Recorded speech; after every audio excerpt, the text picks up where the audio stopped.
Você pode se assentar, meu irmão, minha irmã, se porventura, se não já se assentou, pelo tempo para ligar o microfone. Louvado seja Deus que nos traz a sua casa. Último domingo de fevereiro. 2 meses inteiros já se foram e até onde nós sabemos, nos restam ainda outros 10 meses de 2021. E eu quero já começar fazendo logo uma pergunta direta para você, e por favor não responda em voz alta, para evitar constrangimentos.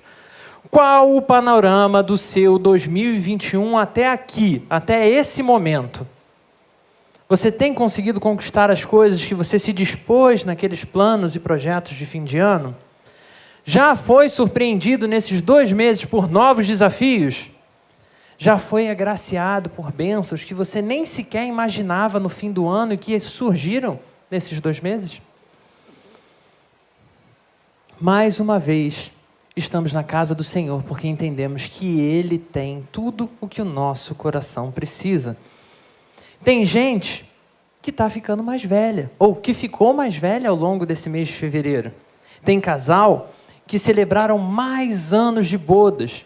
E tem até time com título novo. Fica triste não, Jackson. Nada de ser mal perdedor, isso também é importante, tá, irmãos? Vamos aprender a nos alegrar com os que se alegram e chorar com os que choram. Faz parte da caminhada. Deus continua reinando absoluto sobre todas as coisas e pessoas. Apesar dos desafios que surgiram, apesar das vitórias e bênçãos que já recebemos, Deus segue soberano sobre tudo. Esse é o último domingo, ou seja, essa é a última pregação dessa série. Você lembra o nome inteiro da nossa série? Para não se perderem em um mundo caótico, princípios para a caminhada. Ou seja, domingo que vem, temos uma nova série de mensagens começando, para a glória de Deus. Mas vou deixar o Jackson contar, que ele fica muito feliz contando as novidades da igreja. Então vou deixar ele te contar depois. Espero que com todas as mensagens que foram expostas aqui ao longo desses meses em que falamos do quão caótico o mundo é e o quanto nós precisamos buscar nas Escrituras princípios bíblicos para poder viver, você tenha conseguido identificar que, de fato, por causa do pecado, o mundo à nossa volta é completamente caótico. Muita corrupção, muita maldade, muita idolatria, muita desgraça, muita coisa muito ruim. Mas também espero que a partir de todas as mensagens expostas, a partir de cada princípio bíblico apontado nesses montes de domingos, você tenha conseguido aprender, pelo menos um pouco, de como é possível identificar beleza e perfeição divina, mesmo em meio a todo o caos que nós vivemos. Perceba, eu não estou falando sobre aquela questão do copo meio cheio ou meio vazio, que as pessoas adoram essa ilustração. Você não sabe do que eu estou falando? Você pega um copo pela metade e pergunta para a pessoa, o copo está o quê? Aí o otimista vai falar o quê? O copo está meio cheio. E o pessimista, meio vazio. Não estou falando disso. Eu estou falando de identificar algo realmente belo e perfeito no meio do caos tremendo, de toda desordem, de toda perturbação. Identificar que Jesus Cristo segue Senhor soberano, não só sobre a história de todas as coisas, mas sobre a minha e sobre a sua vida, independente dos momentos difíceis que nós passamos. Dito isso, te convido a tomar a sua Bíblia e o seu caderninho para tomar notas. Afinal de contas, os nossos núcleos estão de volta.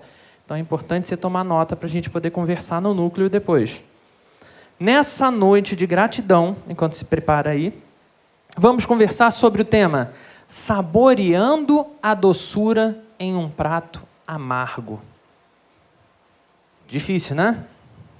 Saboreando a doçura em um prato amargo. E aqui eu já quero começar compartilhando mais uma vez os casos da minha infância estranha. Você conheceu meu pai no domingo passado, então imagina que tipo de infância eu tive. Brincadeira. Lembro de quando eu era criança e tínhamos anualmente o encontro da família do meu pai. É uma família imensa, irmãos. Meu pai vem da cidade de Itaucara, então era aquele encontro que parava parte da cidade. E nesse encontro de família, A gente tinha até o que a gente brincava, até bem pouco tempo com os meus primos, o que era a farra do boi, porque tinha que ser encontro de família, a minha família vai na vibe aí do Eliseu, então família reunida é sinal de churrasco, né? E todo mundo ficava animado com o encontro. Num desses dias, eu lembro, bem pequeno, e eu me passando ali, brincando ainda, criança brincando, eu vi um acúmulo de pessoas indo na direção da churrasqueira. E quando você vê você está com fome, num churrasco, a galera foi para a churrasqueira, é sinal de quê? Está saindo coisa boa ali. Como uma boa criança e esperto, saí correndo para também pegar um pouquinho do que era aquela coisa maravilhosa que saía. E quando eu chego na beirada da churrasqueira, eu vejo que o prato saboroso que está sendo disputado por todos os nossos familiares era jiló na brasa. Jiló na brasa.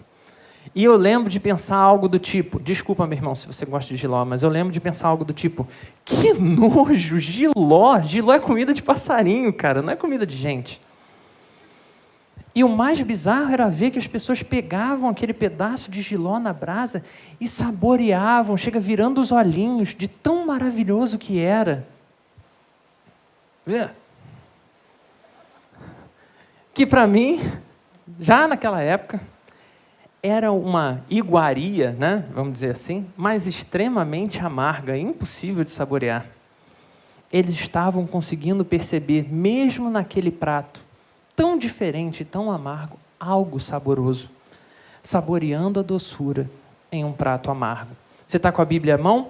Abra sua Bíblia, Salmo 19.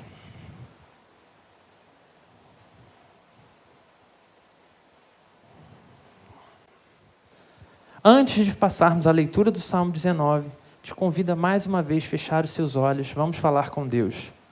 Santo e maravilhoso Deus, obrigado, Pai, porque o Senhor trata das nossas vidas e dos nossos corações todos os dias. Obrigado, Senhor, porque o Senhor nos deu mais um mês inteiro onde podemos viver e saborear tantas coisas. Deus, obrigado, porque diante da Tua palavra ouviremos a Tua voz. Então clamamos para que o Senhor nos ajude a ouvir unicamente a Tua voz.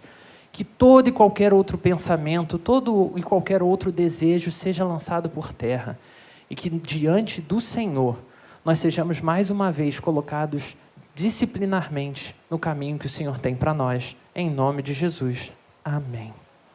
Diz assim a palavra do Senhor: os céus declaram a glória de Deus, o firmamento proclama a obra das suas mãos.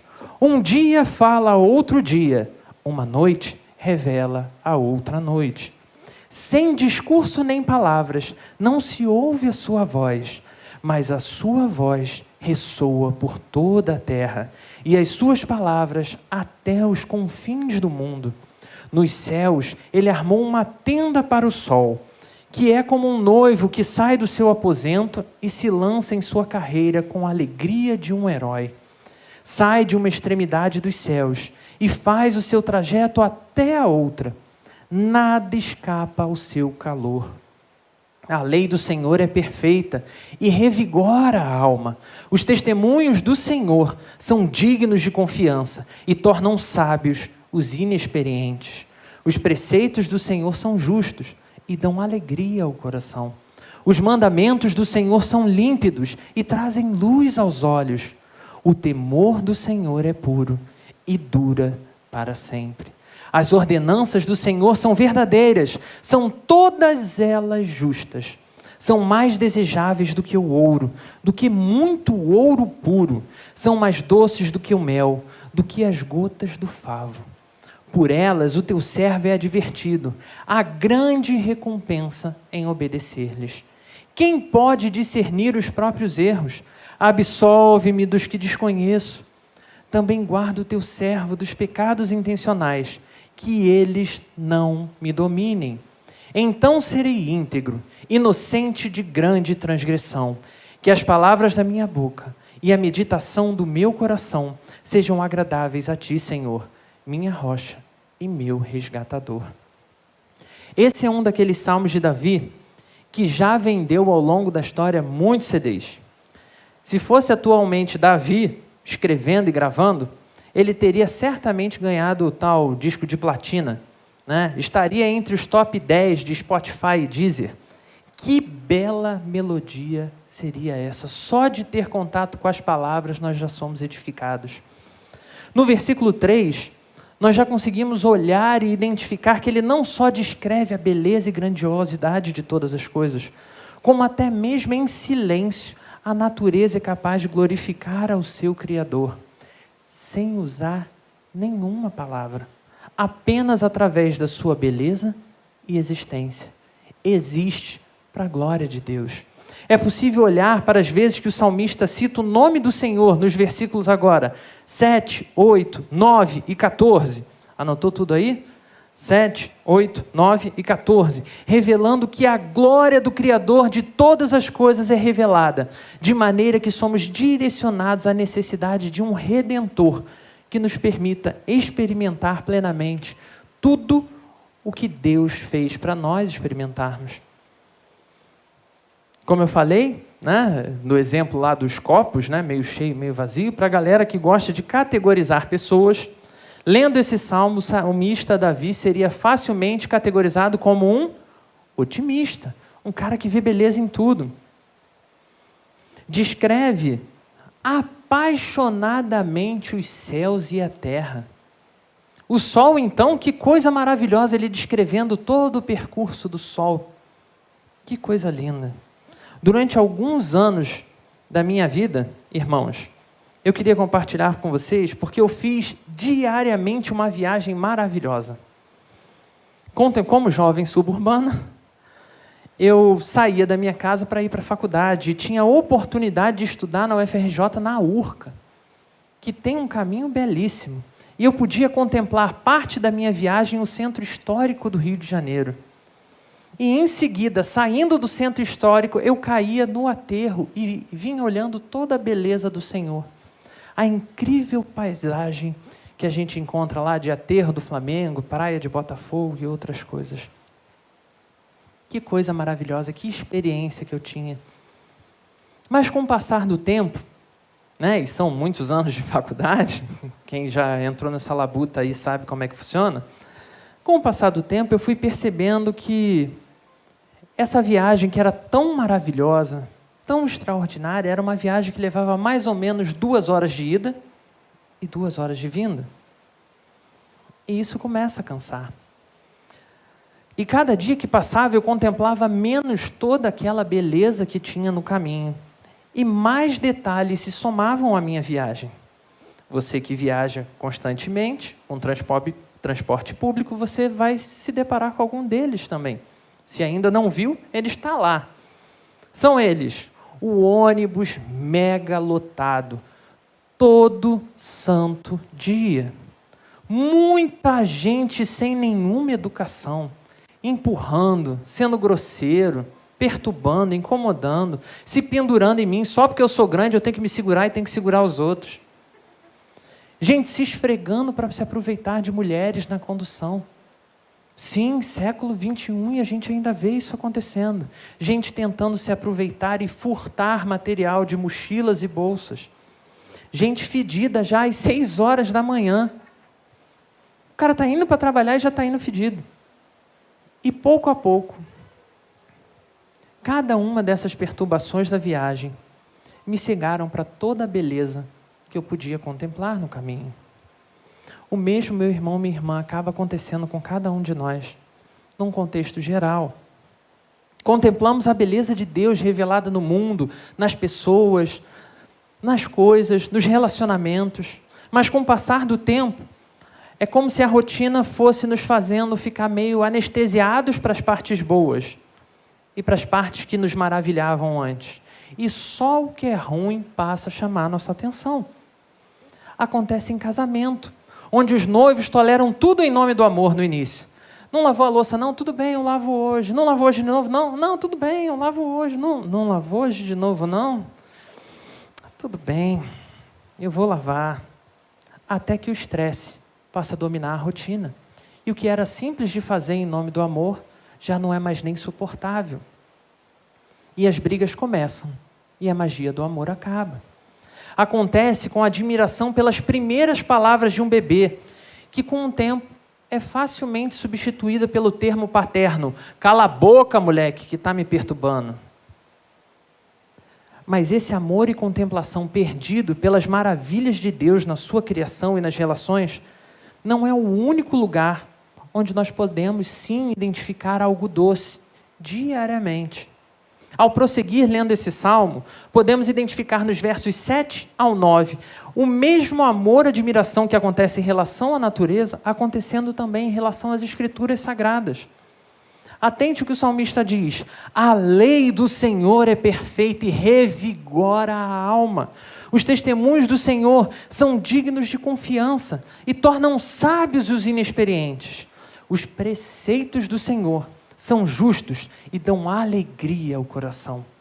Os mandamentos do Senhor são límpidos e trazem luz aos olhos. O temor do Senhor, olha quantas palavras diferentes que ele usa para descrever as Escrituras Sagradas. O temor do Senhor é puro e dura para sempre. As ordenanças do Senhor são verdadeiras, são todas elas justas.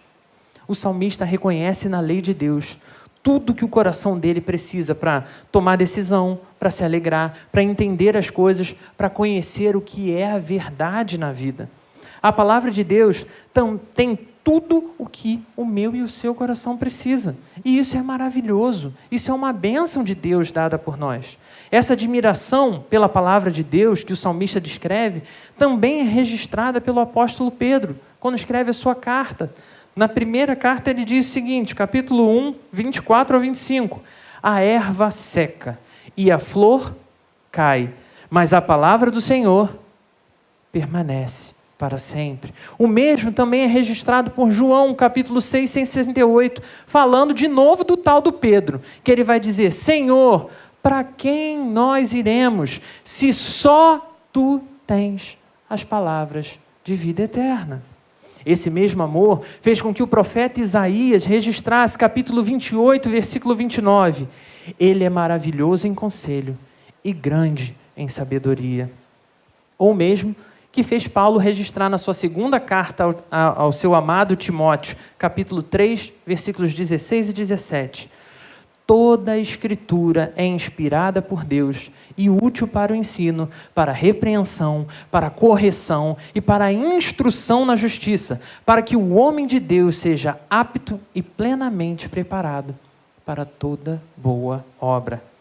Que maravilhoso nós termos a capacidade de olhar para a palavra de Deus e reconhecer como tanto poder e autoridade emanam de lá.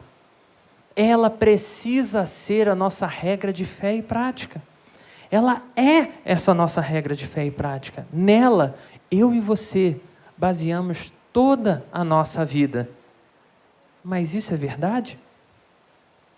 Por quanto tempo, meu irmão, minha irmã, tem durado essa exaltação e reconhecimento do poder e autoridade do Senhor em sua santa palavra? Quantas vezes, meus irmãos, nós não saímos aqui da igreja com a consciência da grandeza do nosso Deus e de que dependemos totalmente dele. Se ele não agir, a gente está perdido. E já na segunda-feira, nós nem nos lembramos mais o que foi falado na igreja. Se alguém perguntar sobre o texto, então, você já nem faz ideia. Como toda essa paixão e exaltação, todo esse amor e fascínio podem esvair tão rapidamente dos nossos corações. Como essa admiração pela natureza, essa admiração pelas Escrituras, como essa capacidade de viver tão feliz e acreditando que o Senhor nos suporta e caminha conosco, desaparece de uma hora para outra. E isso, irmãos, a Bíblia vai dizer que é culpa do grande vilão, responsável por todo o caos na nossa história. E como é que é o nome desse grande vilão? O pecado. O pecado nos cega para as maravilhosas dádivas de Deus na criação. O pecado nos faz desviar dos caminhos, dos preceitos do nosso Senhor. O pecado confunde a nossa mente e nos aprisiona numa espécie de sabedoria egocêntrica, que o que eu acho é mais importante do que o que a Bíblia diz. O pecado nos faz não só ignorar a beleza de Deus nas coisas, nas pessoas e até mesmo nas relações, como também nos faz ansiar mais e mais pelo caos como expressão de liberdade. Cada vez é mais comum nós vermos figurinhas, não sei se é adepto dos memes e figurinhas, né? Mas figurinhas e memes falando de ranço, caos, vingança, treta, porque eu amo é as tretas. Como se isso fosse algo prazeroso, algo que deveria ser buscado por nós. Só o pecado nos faz abraçar tais sabores, buscando as coisas mais doces. Seria como se trocássemos dia após dia o nosso almoço saudável por um pote de sorvete. Por um dia pode ser até legal deixar de almoçar para comer sorvete. Mas você consegue se imaginar todo santo dia, em vez de comer uma comidinha saudável, tomando pote de sorvete? Sorvete de morango no café da manhã, de chocolate na hora do almoço, e por aí vai durante o resto do dia? Ou substituindo a comida saudável por fast food todo santo dia? Mais ou menos como acontece naquele documentário Super Size Me, a dieta do palhaço. Olha que nome legal para um documentário. Onde um homem adulto passa a se alimentar apenas de fast food. O suposto prazer, a facilidade e o bem-estar seduzem mentes e corações, tanto na época do salmista, quanto seduzem nossos dias. Mas o que não fica claro é que tais formas de viver, buscando doce em dietas viciantes, não só vai promover, se a gente falar de comida, né, diabetes e colesterol e doenças alimentares aí, metabólicas, mas quando a gente pensa em dietas saturadas em outras áreas da nossa vida, em que a gente substitui o que é saudável por outras coisas simplesmente prazerosas, quando a gente entupe a nossa vida de Netflix, quando a gente entupe o nosso dia, a nossa rotina de tantas outras coisas, enquanto sofremos de inanição da palavra de Deus. Estamos cheios de colesterol de entretenimento, mas vazios da saudável dieta de disciplina da obediência do nosso Senhor. Perceba que eu não estou dizendo que você está proibido de comer fast food não, tá, irmãos? Afinal de contas, quando acabar o culto aqui, se tudo der certo, o que a gente vai fazer? Partir o pastel. Hashtag dá desconto pra gente, moço do pastel. Mas precisamos refletir sobre quais escolhas têm norteado a nossa vida, como temos lidado com a nossa espiritualidade dentro do tempo diário que nós recebemos do nosso Senhor para viver. É por isso que o salmista, após exaltar o Deus da criação, após reconhecer a grandeza e a autoridade das Escrituras, nos faz voltar aos nossos corações e responder a pergunta que é feita no versículo 12. Dá de novo uma olhada para a sua Bíblia. Ele vai dizer: quem pode discernir os próprios erros? Se todos os problemas que identificamos, descrevemos e listamos aqui, acabam acontecendo naturalmente, sem a gente se dar conta, como eu e você podemos discernir que essas coisas estão nos levando para a morte? Como não sucumbir ao pecado e abraçar de novo uma vida incapaz de contemplar a beleza por muito tempo? E é o salmista que vai trazer a resposta para nós. Ainda no versículo 12, dizendo: Senhor, meu Deus, absolve-me dos erros que eu desconheço. Também guarda o teu servo dos pecados intencionais. Que eles, Senhor, esses pecados que eu faço sabendo que são errados, não me dominem. Porque se o Senhor fizer isso comigo e com meu coração, então eu serei íntegro, serei inocente de grande transgressão. Assim, Senhor, as palavras da minha boca e a meditação do meu coração serão então agradáveis a Ti, Senhor, minha rocha, meu resgatador. O salmista, instruído pelo Santo Espírito de Deus, entendeu o quanto a sua vida dependia do Senhor. Para desfrutar de tudo aquilo que ele contemplava, toda a beleza, toda a maravilha que ele conseguia perceber no mundo e nas pessoas, ele precisava ser transformado pelo seu Senhor. Ele percebe que viver nos caminhos do Senhor está além da vontade dele, da capacidade dele de fazer sozinho. Ele precisa de Deus. Esse Senhor é quem vai fortalecê-lo. Esse Senhor é quem vai direcioná-lo. Esse Senhor é quem vai ajudar o salmista a servi-lo em inteireza de coração. Todo o empenho e dedicação do salmista consistia em uma alegre resposta às transformações que Deus seguia fazendo no seu interior. Ele entendia que apenas um divino redentor poderia libertá-lo das prisões do seu coração, que era tão preso, tão apegado a cada pecado da sua vida. Apenas alguém capaz de cumprir todas as demandas da lei do Senhor poderia guiar o salmista pela mão por um caminho verdadeiramente excelente. Esse, meus irmãos, como as próprias Escrituras nos revelam, foi o nosso Senhor e Salvador Jesus Cristo. Somente Ele poderia cumprir tão plenamente as leis do Senhor. Somente Ele poderia viver de maneira tão perfeita e excelente. Mas com a sua vida, o nosso Senhor nos oferece um firme fundamento para vivermos como Ele viveu. É através da entrega de Jesus Cristo na cruz, pagando o meu e o seu preço, que nós somos capacitados a viver como Ele viveu. Somente Ele tem poder e autoridade suficiente para nos resgatar de nós mesmos. Com uma vida fundamentada e ressignificada por Jesus Cristo, temos nossas mentes cada vez, a cada dia, mais moldadas à similaridade da mente de Cristo.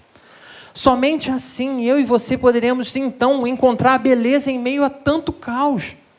Somente em Jesus encontramos o doce sabor de viver, mesmo em momentos que para nós parecem intragáveis.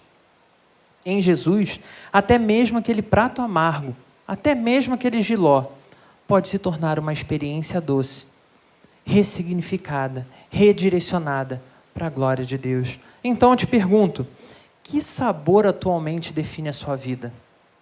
Para pensar com carinho. Tenta ser autêntico com você não precisa sinalizar nada para mim. Qual sabor você definiria a sua vida? Que sabor define as relações que você tem com as pessoas próximas a você? Que sabor representa o dia a dia das suas escolhas? Ou mais, como a admiração da natureza e das Escrituras se encaixam com esse sabor que você deu para a sua vida? Um irmão chamado Bernard Hahn, no livro Uma Visão Cristã da Ciência e das Escrituras, ele diz algo que, assim, a hora que eu li, meu coração se incendiou. Ele diz exatamente o seguinte: se o autor da natureza e o autor das Escrituras é o mesmo Deus, então, a certa altura da história, os dois livros estarão tratando das mesmas coisas. Os dois livros, a natureza e a palavra de Deus, apontam para a revelação do mesmo Senhor, Ele é o Criador de todas as coisas. E a sua vida? Se esses dois livros, da qual a nossa vida faz parte, porque nós somos, nós vivemos na natureza, nós somos também um elemento dessa natureza criada por Deus. Se a natureza aponta para Deus, como a sua vida tem apontado para Deus? Nós que somos servos do Senhor e adoramos a Ele em sua casa, somos servos iluminados pelo seu Santo Espírito, conhecemos a sua santa palavra e entendemos que ela aponta para a glória de Jesus Cristo. Como a minha vida tem apontado para a glória de Jesus Cristo? Estamos em um domingo de gratidão, irmãos. Domingo alegre, em que celebramos tudo que Deus fez por nós em mais um mês do ano. Por mais um mês de vida, no caso de muitos irmãos, que essa alegria e gratidão não se esgote ao sair daqui nessa noite, porque o mês acabou. Aí meio aquele sentimento de segunda-feira, lá vamos nós de novo. Mas que o doce sabor de viver na dependência de Jesus te auxilie a confiar nele em toda e qualquer situação. Que nos momentos de festa, a glória de Jesus Cristo seja a motivação e o objetivo máximo da sua vida. Que nos momentos duros da sua história, a glória de Jesus seja o firme fundamento que você precisa e a esperança de que dias melhores virão. Que mesmo, irmãos e irmãs, diante de pratos amargos e de sabores que essa vida há de nos apresentar, eu e você sejamos capazes de sentir o maravilhoso sabor da presença, da companhia e da glória de Jesus Cristo agindo nos nossos corações. Parabéns, meu irmão, minha irmã, que aniversariou em fevereiro. Celebre feliz para a glória de Deus Que Deus seja glorificado com cada dia, com cada suspiro seu. Parabéns a você que conquistou vitórias e bênçãos esse mês. Comemore a presença e a provisão de Jesus. Não é pecado celebrar não, tá, irmãos? Pelo contrário, é maravilhoso levantarmos nossas mãos e reconhecer o que Deus tem feito. Mas você, meu irmão, minha irmã, que ainda não tem desfrutado dessas coisas, ou mesmo você que esteja vivendo os momentos mais intensos e dolorosos da sua vida, momentos amargos, momentos que estão quase intragáveis, que essa mesma presença e provisão de Jesus venha ao seu encontro nesse momento, que você sinta a presença dele como você nunca sentiu antes, que seja Jesus Cristo a conduzir você pela mão para essa consciência de que ele continua Senhor sobre tudo, que ele enche o seu coração com a segurança de que ele cuida de você. Jesus Cristo não falha, irmãos. Jesus Cristo não falha, não tarda. Ele está com cada um de nós em cada momento da nossa história. E é extremamente importante sempre lembrarmos, nós podemos olhar e não enxergar saída. Nós podemos realmente achar que estamos perdidos. Mas para Jesus sempre há um plano novo de resgate. E eu posso afirmar isso, meu irmão, minha irmã, porque foi Ele que me resgatou. Dia após dia, apesar das mancadas que eu dou, amorosamente, o Senhor se aproxima de mim e me resgata de cada vício meu, de cada dor, de cada sofrimento. A cada erro, o Senhor vem e me perdoa, como Ele também te perdoa. A cada dor, o Senhor vem até você, limpa as suas feridas e te ajuda a seguir em frente, sustentando você. A cada pecado, a cada comportamento que se distancia de Deus, é o mesmo Senhor que toma você nas mãos, limpa você de todo pecado e de novo te coloca no caminho para seguir em fidelidade. Ele tem feito isso dia após dia com muitos dos que vivem aqui. Ele tem feito isso com pessoas que você conhece. Ele também pode fazer com você. Só Jesus pode nos dar novamente prazer diante de alegrias tão antigas, de coisas que já estão tão batidas para nós. Só Jesus pode nos fazer ver beleza numa vida totalmente marcada pelo caos e pelo pecado. Só Jesus tem tal poder para transformar a nossa visão. Creia em Jesus, busque diariamente a condução dele. E em pouco tempo, dia após dia, você verá que ele vai transformando a nossa forma de ver. E vai redirecionando os nossos olhos e os nossos corações, para que a gente seja capaz de enxergar a beleza que o salmista enxerga. Uma vida bela e cheia de amor, uma vida cheia de providência divina. Por isso, meu irmão, minha irmã, nós celebramos no dia de hoje, reconhecendo, louvado seja o nome do Senhor Jesus Cristo, que nos deu um mês maravilhoso como fevereiro. Por isso comemoramos. E crente, quando comemora, tem até bolo. Louvado seja Deus por isso. Caramba, não ouvi nenhum amém. Vai ter bolo, irmão. Glória a Deus mesmo. Contemplamos a doçura do Senhor em todos os momentos da nossa história. Contemplamos a doçura do Senhor em pratos doces, mas também contemplamos a doçura do Senhor em pratos amargos.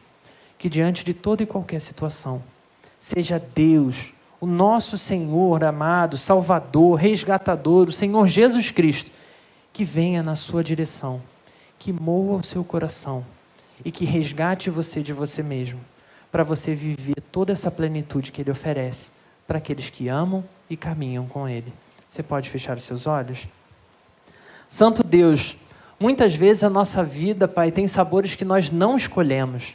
Muitas vezes o amargo é proveniente de escolhas nossas, Senhor. Nós colocamos para dentro da nossa vida coisas que não têm a ver com a Sua palavra, coisas que o Senhor condena. Por isso clamamos, Senhor, que em Jesus Cristo, mais uma vez, haja resgate para nós. Perdoa-nos, Deus. Transforma a nossa mente, transforma o nosso coração. Ajuda-nos a encontrar nas Escrituras as respostas que o nosso coração precisa. Ajuda-nos, Senhor, a nos esvaziar de nós mesmos. Limpa-nos, Senhor, de cada vício, de cada pecado, de cada desejo que vai contra a Tua palavra. E ajuda-nos a depositar totalmente o nosso ser diante do Senhor e do seu altar. Que a nossa vida glorifique o teu nome. Que assim, Senhor, como o Senhor escreveu a história, criou e escreveu a história da natureza, assim como o Senhor escreveu a história da esperança em Jesus Cristo e do Evangelho, assim como o Senhor tem escrito a nossa história, que esses 3 livros apontem para a glória de Jesus Cristo. É por isso que oramos, em nome de Jesus. Amém.